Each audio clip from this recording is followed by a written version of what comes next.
How to crack ECET exam.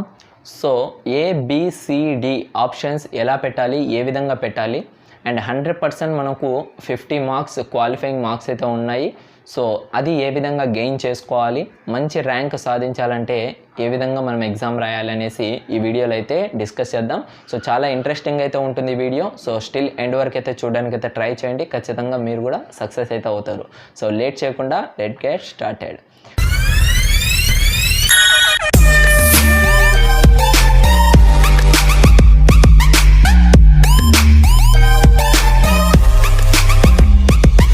So guys, first of all students మనకు 3 కేటగిరీస్లో అయితే ఉంటారు. So number 1 category చూసుకున్నట్లయితే మంచి ర్యాంక్ బిలో 100 ర్యాంక్ ఈ విధంగా సాధించాలనే స్ట్రాటజీ స్టూడెంట్స్.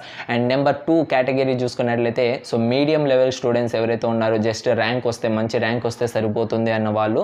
అండ్ నెంబర్ 3 వచ్చేసి జస్ట్ క్వాలిఫై అయితే సరిపోతుంది అనుకున్న వాళ్ళు ఉంటారనమాట. సో ఈ ముగ్గురికి ఏ విధంగా ఎగ్జామ్ హాల్లో ఇన్స్ట్రక్షన్స్ అనేవి ఉంటాయి అంటే ముగ్గురు డిఫరెంట్ కేటగిరీస్ ఉంటారు కదా.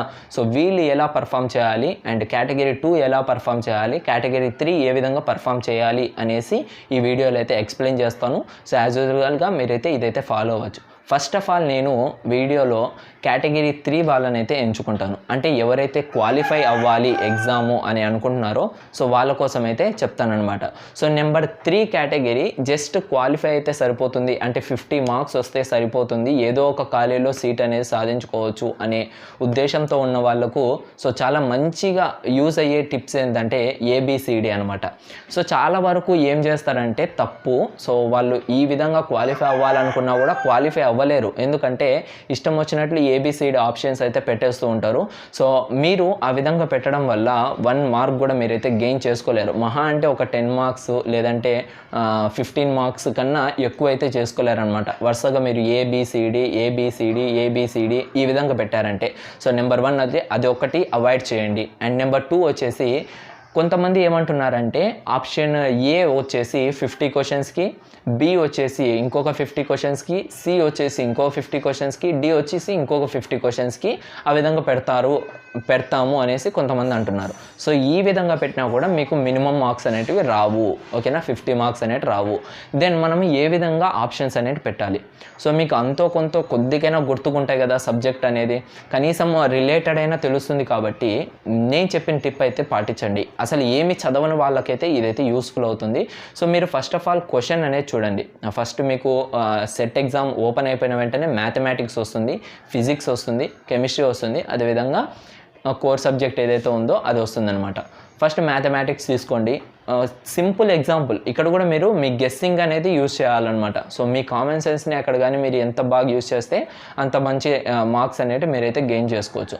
సో ఒక్కసారి మీ కామన్ సెన్స్తో క్వశ్చన్ ఏమి ఇచ్చాడు అనేసి చదవాల్సింది ఉంటుంది. క్వశ్చన్ చదవండి.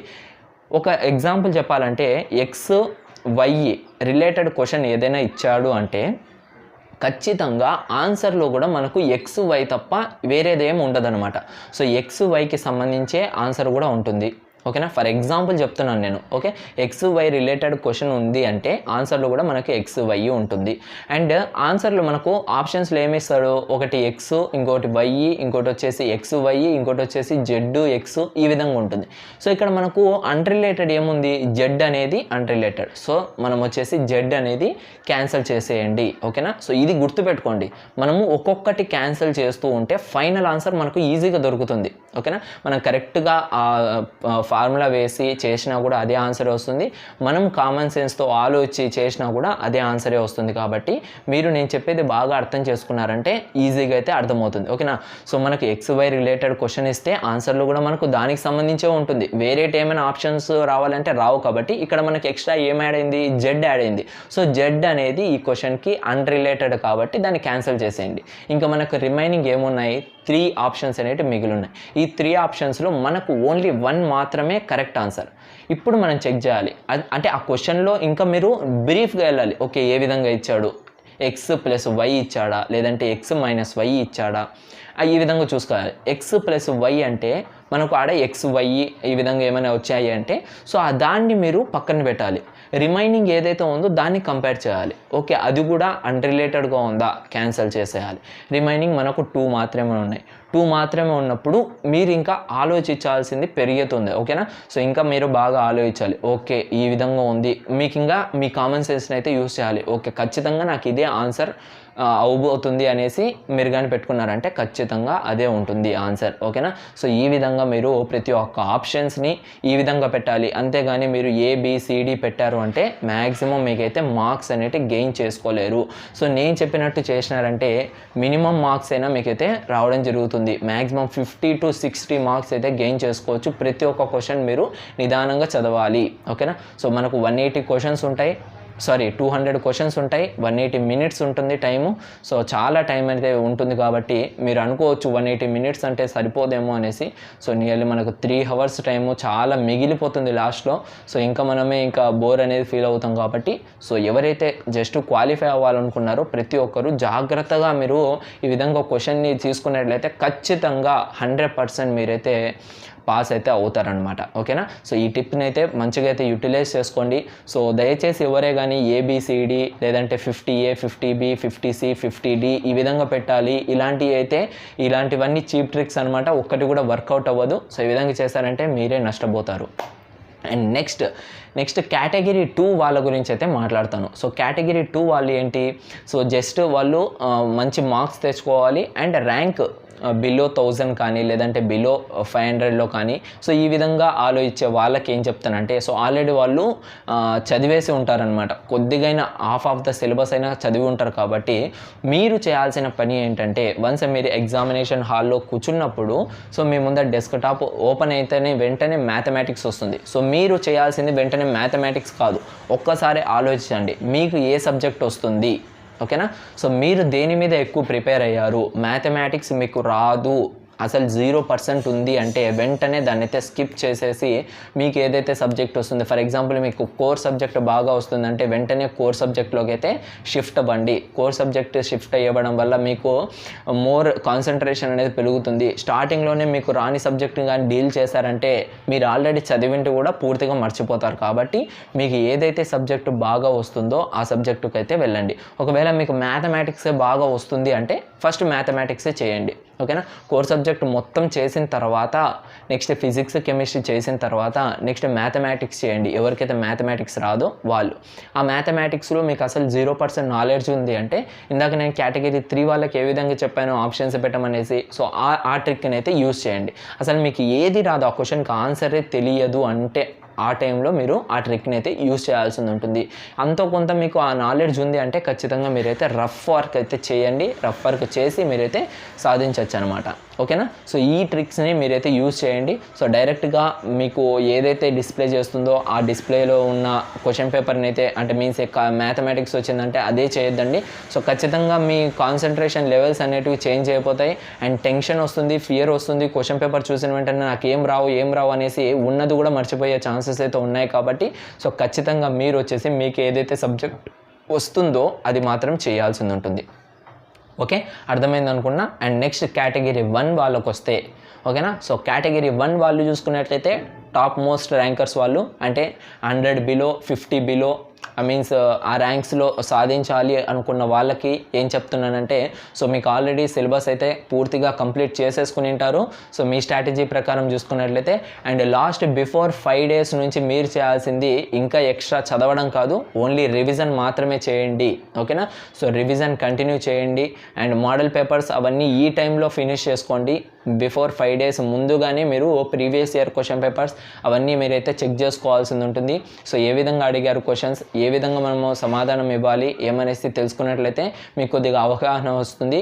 అండ్ లాస్ట్ 5 days వచ్చేసి మీరు రివిజన్ చేసుకున్నట్లయితే ఇంకా మీకు మోర్ కాన్సన్ట్రేషన్ అనేది పెరుగుతుంది. ఓకే, మేము ఇంకా రాయగలుగుతాము అనే కాన్ఫిడెన్స్ లెవెల్స్ కూడా పెరిగే ఛాన్సెస్ అయితే ఉన్నాయి. అండ్ మీరు వన్స్ కంప్యూటర్ ముందుకు వచ్చిన తర్వాత మీరు చేయాల్సిన పని ఏంటి అంటే ఫస్ట్ ఆఫ్ ఆల్ మీకు క్వశ్చన్ పేపర్ ట్యాబ్ అనేది ఉంటుంది. ఓకేనా? సో ఇది కేటగిరీ 2 కేటగిరీ 3 వాళ్ళు చేయాల్సిన అవసరం లేదు. సో కేటగిరీ 1 వాళ్ళు ఎవరైతే ఉన్నారో వాళ్ళు ఖచ్చితంగా చేయాల్సిన పని ఇది. క్వశ్చన్ పేపర్ ఒకసారి పూర్తిగా చదవండి. ఒక 15 minutes ఓకేనా. 15 మినిట్స్ లేదంటే 10 మినిట్స్ మీకు ఎంత టైం తీసుకుంటుందో అంత. సో ఫస్ట్ ఆఫ్ ఆల్ మీకు ఓపెన్ అయిన వెంటనే మీరు క్వశ్చన్ పేపర్ మొత్తం చదవాలి. ఓకే, మ్యాథమెటిక్స్, ఫిజిక్స్, కెమిస్ట్రీ, అదేవిధంగా కోర్ సబ్జెక్ట్ టోటల్గా అన్నీ చదివేసిన తర్వాత మీకు అనిపిస్తుంది ఓకే ఈ విధంగా క్వశ్చన్స్ ఉన్నాయి, నెక్స్ట్ మన టార్గెట్ ఏంటి.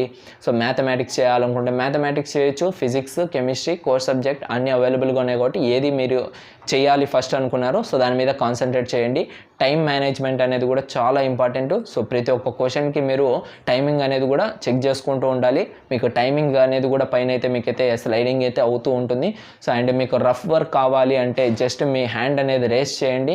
సో వెంటనే ఇన్విజిలేటర్ మీ దగ్గరకు వచ్చేసి మీకైతే రఫ్ వర్క్ కూడా ఇస్తారు. So no problem. అండ్ మీ ఎగ్జామ్ని ఈ విధంగా కంప్లీట్ అయితే చేసుకోండి. అండ్ మీకు కూడా ఒకటో రెండో ఆప్షన్స్ కానీ తెలియకపోతే అసలు ఆ ఆన్సరే నాకు రాదు అంటే సో కేటగిరీ 3 వాళ్ళకి ఏదైతే టిప్స్ చెప్పానో సో మీన్స్ ఏంటంటే ఆప్షన్స్ ఏ విధంగా పెట్టాలి అనేసి సో ఆ విధంగా అయితే ట్రై చేయండి. సో ఖచ్చితంగా మీకైతే యూస్ఫుల్ అయితే అవుతుంది అండ్ మీరు కూడా మంచి ర్యాంక్ అయితే సాధించేదానికి ఆస్కారం అయితే ఉంటుంది గైస్. సో ఇది ఓవరాల్గా సో ముగ్గురికి అయితే కేటగిరీస్కి అయితే డివైడ్ చేశాను. సో ఖచ్చితంగా ఈ టిప్స్ని కానీ ఫాలో అయినట్లయితే సో ఈ విధంగా మీరు ఎగ్జామ్లో అయితే పర్ఫార్మెన్స్ చేసినట్లయితే ఖచ్చితంగా మీరైతే క్వాలిఫై 50 మార్క్స్ అయితే ఖచ్చితంగా సాధించవచ్చు. అండ్ మీడియం లెవెల్ కేటగిరీ వాళ్ళు కూడా మంచి ర్యాంక్ అయితే సాధించవచ్చు. అండ్ ఫస్ట్ కేటగిరీ వాళ్ళు ఎవరైతే టాపర్స్ ఉన్నారో వాళ్ళు కూడా మంచి ర్యాంక్ మీన్స్ బిలో 100 ఈ విధంగా అయితే చేయొచ్చు. ఫస్ట్ మీరు చేయాల్సిన పని క్వశ్చన్ పేపర్ చదవడం. క్వశ్చన్ పేపర్ చదివిన తర్వాత మీకు ఒక అనాలిసిస్ అనేది తెలుస్తుంది. సో ఇది గైస్ ఓవరాల్గా. అండ్ ఇంకా ఇలాంటి టిప్స్ అదేవిధంగా ఈసెట్కి సంబంధించి ఇన్స్ట్రక్షన్స్ ఇంకా కౌన్సిలింగ్కి సంబంధించి ఇన్స్ట్రక్షన్స్ టోటల్గా మీకు ఎలాంటి డౌట్స్ ఉన్నా కూడా ఈసెట్కి సంబంధించి మన ఛానల్లో అయితే దొరుకుతాయి. సో తప్పకుండా వీడియోని అయితే లైక్ చేయండి. అదేవిధంగా ఫస్ట్ టైం మీరు కానీ మన ఛానల్ని చూస్తున్నట్లయితే సబ్స్క్రైబ్ చేయండి, పక్కనే ఉన్న బెల్ ఐకాన్ని కూడా యాక్టివేట్ చేసుకోండి. సో దాని ద్వారా మీకు ఈసెట్కి సంబంధించి అప్ టు డేట్ అప్డేట్స్ అనేవి పొందుతూ ఉండొచ్చు అనమాట. Okay guys, thank you to all. Thanks for watching this video. This is BSD signing out. By.